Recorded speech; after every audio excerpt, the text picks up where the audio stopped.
of my decision is stopped because I can get, I don't know, less dick or less like, then I shouldn't be having a moko kauai at all.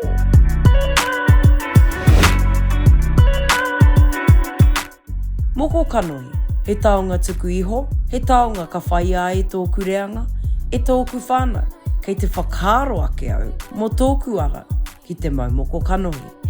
I roto i taku ara ki te maumoko, i uia te pātai ki aku pēr maumoko kauai, aku hoa mataora, ka pēhea te whai ipo ipo. He ha etahi wheako au e hangai ana ki tēnei ao whai ipo. So I was sort of already not dating before I'd got my moko kauai. One thing I want to say is that now that I have my moko kauai, and just because I don't really want to date, does not mean that male or female attention has stopped. Us getting our moko kanohi done together at the same wānanga was like us going into like a new phase of our life together. So, I runga i tēnā, phase into the bedroom. Nice, well, that was a huge left field. Same feel to me. Same feel to me. Ka tini hea ngā ture mō ngā mahi oni oni.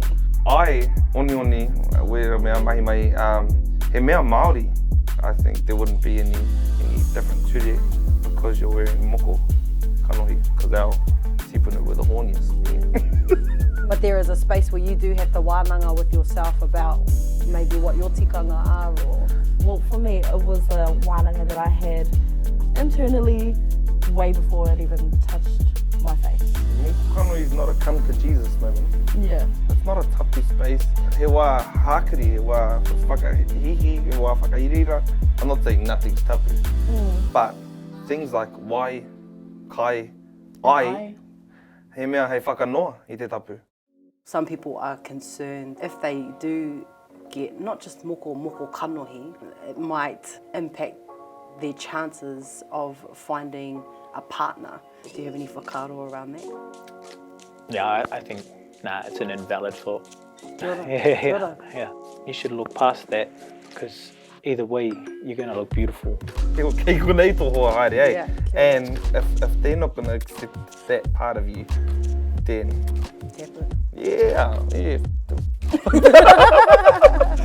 I did consider it. I was like, oh my God, people aren't gonna want to date me anymore. It was one of those like intrusive thoughts. Like it was fleeting and I felt bad the moment I thought it because I was like, that's not real. So it was there, but it wasn't something, again, that was big enough to affect my decision at all. He ha etahi kupu aki mō ngā rangatahi whaipo e hia nei te maumoko. Tōku. Kāre e kuputu atu I tērā. Ki te tau I tō ake wairua. Tuku. E harama māua e whaki atu ki a koe, e hara tōhu are. Mau e whai. It's up to you. Make of it what you will. Find your own tikanga. Make up your own tikanga. It's up to you. Ka koe.